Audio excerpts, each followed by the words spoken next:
This is my good friend, Reverend Patrick. He is actually a Lutheran priest.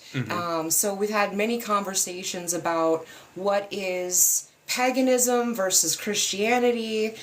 He actually recruited me to work with a group of Wiccans. So I have been working with this group and kind of consulting on it. Tonight we're talking about spiritual services and the cost of them, as far as like how do you price them, what are some of the attitudes towards them, and working through some of those money mindsets that people have around spiritual care. Yeah, which is pretty wild too, because I called you, or we made that connection, because you pretty much drive a significant amount of miles to help a group of people that are incarcerated.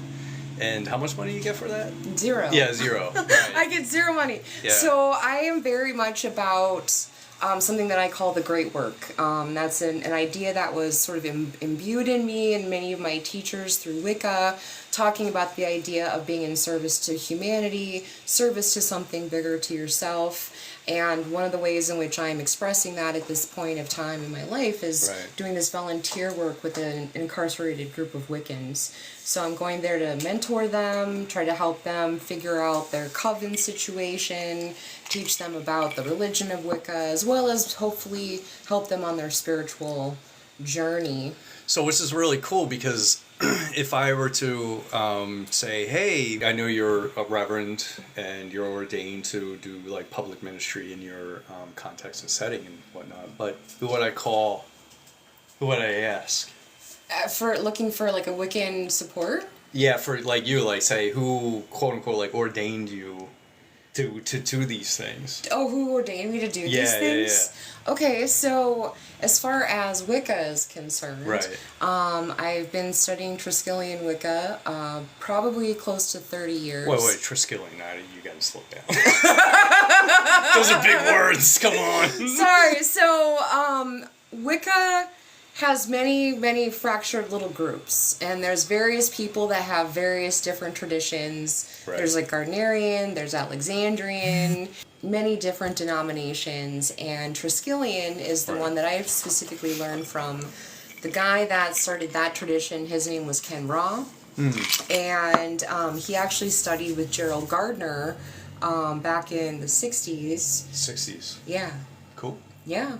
So he took his own spin on Gardnerian Wicca, added some things specifically in the way that the quarters are called, and there's a big focus on the Trinity, which is like the Lord and the Lady, and he called it the Brotherhood.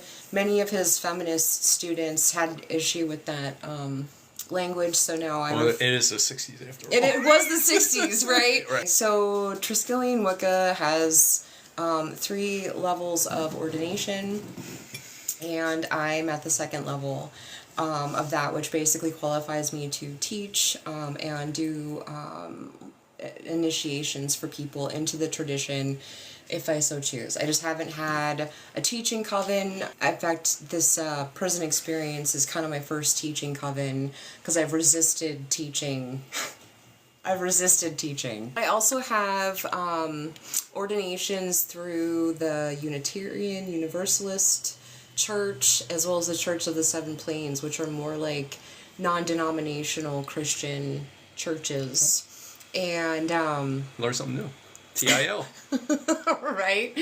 So I generally like to think of myself as an interfaith minister, because I work with a lot of different types of people, not just Wiccans, but a lot of people who are into the spiritual and into the paranormal, but maybe don't have a particular church or faith that they follow.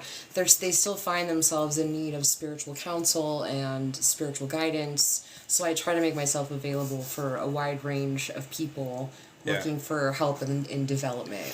It's not the master's degree that you have, unfortunately. Well, no, I'm not even about all that. My point is, like, that's the challenge with your tradition, is that it's decentralized. Right. It's not centralized. It's not centralized. And that's part of the challenge that you're facing. Right. However, there are some Christian denominations that are not as centralized as other denominations that we can get in the weeds in, but I'm part of a tradition where it is centralized. Like, if people ask for my name and stuff, they'll be able to like track me down, who ordained me, where I'm ordained, etc. Which is neither here or there, but my point is that's the challenge for you. Right.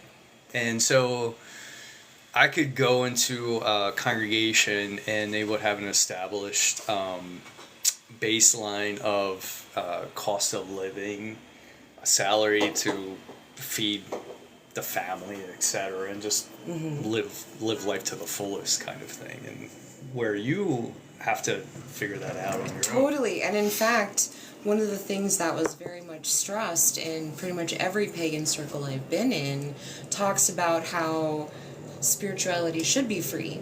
Like, you know, this knowledge and this special training should be given and passed on free of cost. And there's this sort of mentality that if anybody's trying to charge for it, then they're scamming you. Yeah, imagine calling a plumber. Hey, my toilet is backed up. Well, and the thing, well, I'll do it for free. See, the thing of it is, though, is that we were talking about this, and part of the reason I wanted Patrick on the show is we've had a lot of really interesting conversations about mentalities of pagans versus mentalities of Christians, and particularly people who come seeking spiritual counsel or spiritual support.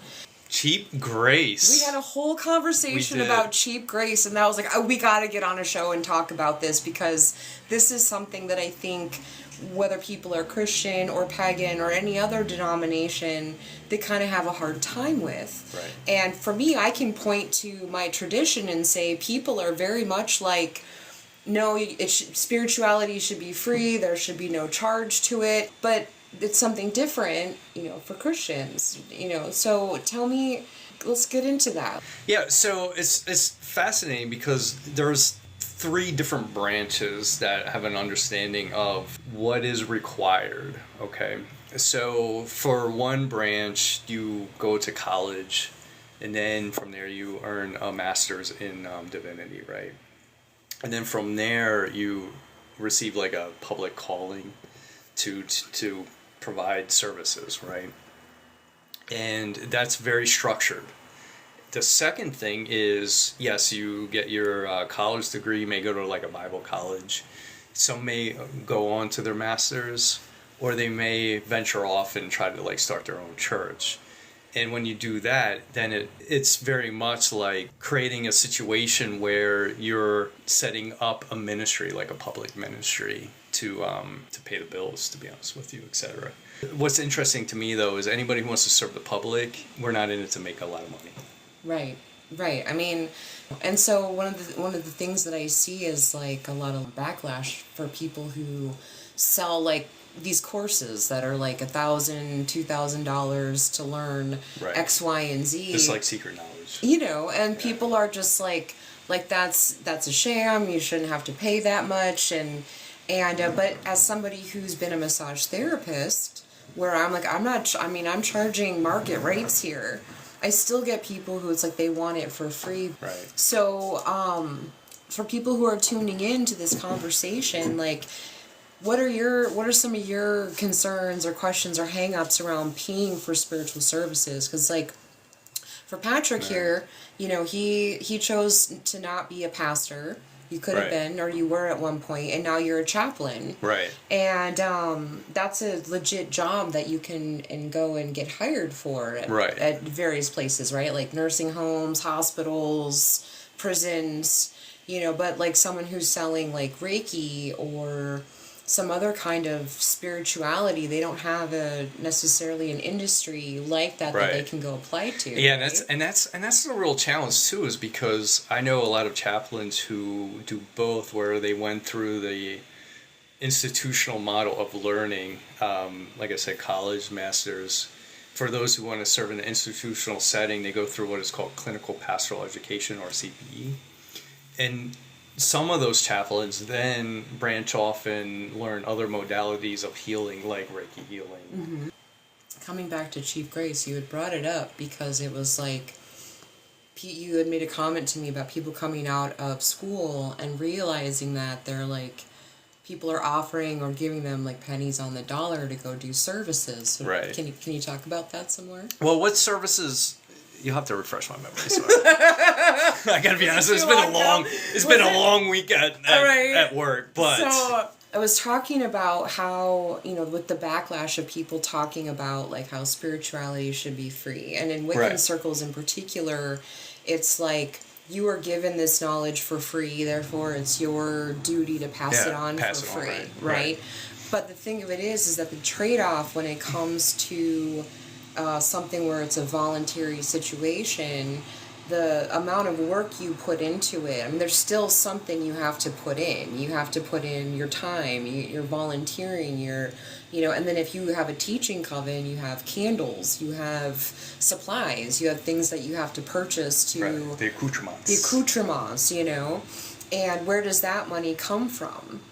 Because, like, for me, where I kind of came to was one of the reasons that I don't have a teaching circle is because I'm like the amount of time and energy that I would be expected to put out for people that may or may not be committed, may or may not do anything with it, may or may not take it anywhere. And that's one of the sort of other axioms that no one ever talks about, is that it's like, if people don't pay for it, they don't value it. Right. Oftentimes. Yeah, so I remember now part of the conversation. So there was a situation where I had to go and every Sunday I would prepare for a sermon and lead the worship service.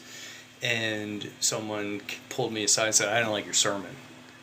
And I was like, "Oh, okay. What didn't you like about it?" "Well, I didn't like it, so I didn't put any offering into the plate." Like, as if the person is paying for an experience or a feeling, and they didn't feel good about what they heard. And on the other side of the coin, I kid you not, someone pulled me aside. That was one of the best sermons they ever heard. I don't know. I can't write this. Right? I mean, one person's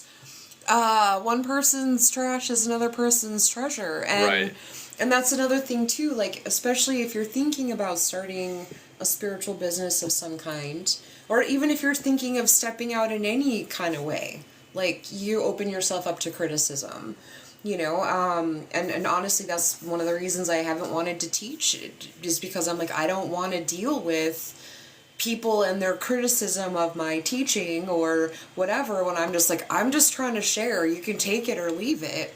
But on the other hand, charging for it, whatever it is I'm teaching, allows me to focus on it and focus on my clients so that my time and my mind is not distracted, Like in my setting, are you paying for the experience, or are you paying for the experience of the person and the training, etc.? Right? Right. So, like, in your context, are people paying for your wisdom, your knowledge, your teachings, or are they paying for the experience, like how they feel at the end of the day?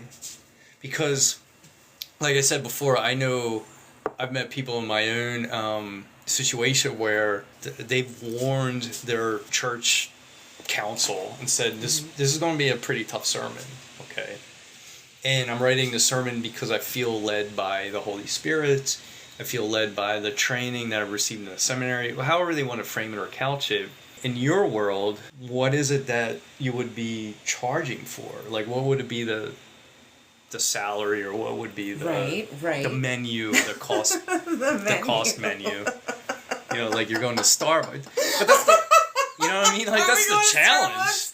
Yeah. Right? Well, okay, so... especially in this whole live, love, laugh culture. Right. So, I mean, someone who has done massage, has done Reiki. Yeah. I do house blessings, energy clearing. I do some exorcism work. I create custom ceremonies. I do a lot of things that are in the sort of general spiritual service realm of things. Right. And in fact, I kind of want to, like, revive the word magus, because what does that word mean? Well, it means magician. Okay. But it's from Chaldean times, and the magus was essentially like a non-denominational priest. Okay. They would go in and lead religious or even political services. Which I know you've done in the past. Yes, I have. I've seen it. Yeah. So they would perform a whole host of services. Because in that conversation that I'm trying to get back to, we were talking about spiritual services, like, like you being a chaplain, right? And providing spiritual counsel to people. Like, that's something that I do as well. Like, as people are going through their awakening and trying to understand their psychic gifts or the things that are happening to them, or how do they navigate with their family or deal with a haunting. This is like the sort of advice that I'd be giving away to people. And if the DIY isn't going to work, if maybe they have a paranormal problem, then I could be on location, dealing with their haunting or something. Do you ever do that? Have you ever done that kind of thing? No. So tell me about your services. Yeah, so it's really kind of interesting. So again, like when it's salaried, it's just, I get to do this and I don't have to worry about whether someone offers a offering or payment or whatnot, because it's all part of the salary, right? So that's one of the things I really enjoyed about being a chaplain. In one previous ministry setting, I served people in affordable housing.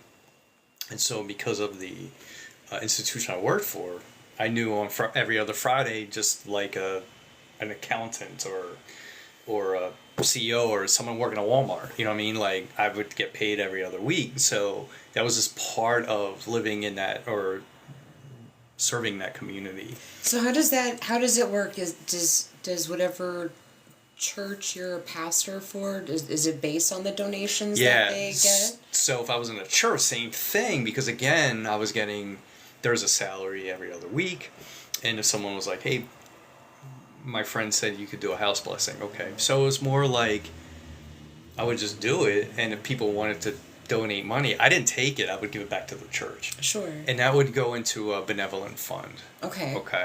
And then a benevolent fund would help just support the poor. Or many times it was people lived in an area where if you ran out of gas, you were pretty much screwed.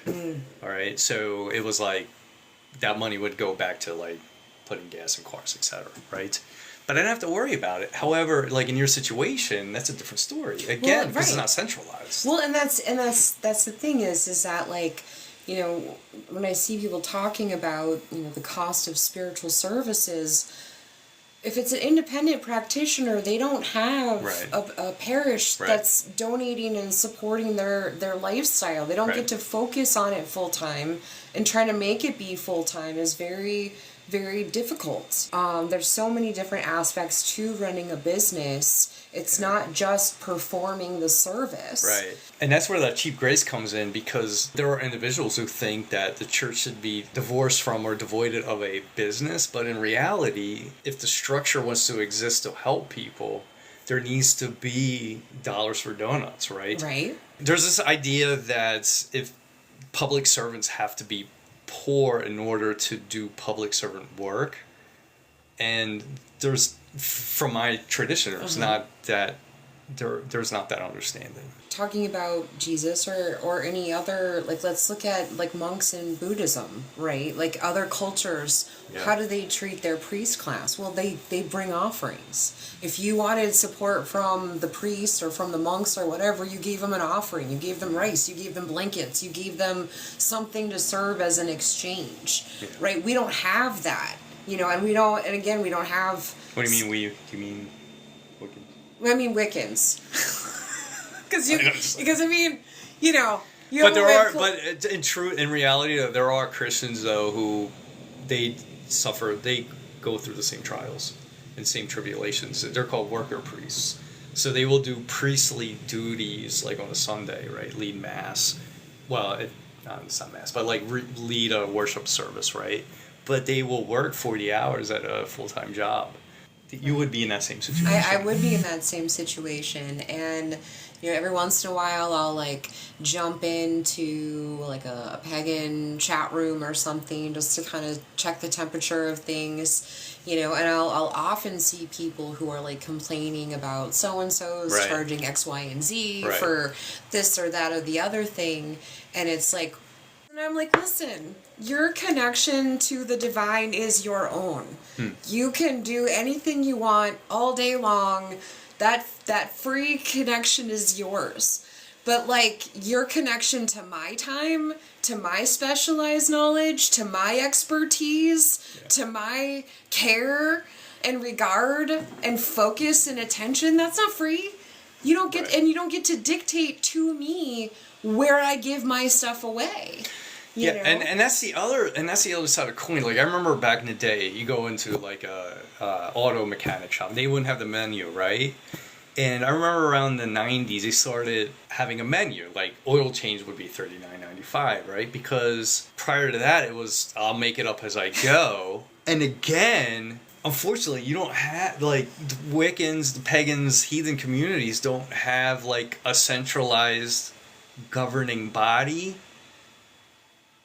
Right. To help, to support. Help with that, right? Yeah. To accept those donations and spread the wealth around, or but then again, I wouldn't know how much like a demon possession, like a exorcism. I don't. How do you put dollars? Well, right, and how do you put dollars? And that's the other side of the conundrum. But at least pay like, for gas mileage. You know, if you're doing these kinds of services, you're not doing it because you want to be a world famous exorcist. You're doing it because you have a gift that needs to be shared, and people are in need of that gift, right? So one of the books I really appreciated when I asked you about, hey, is this a possibility? I have this group of people, this coven that really needs some support, and you were like, oh yeah, and by the way, read this book.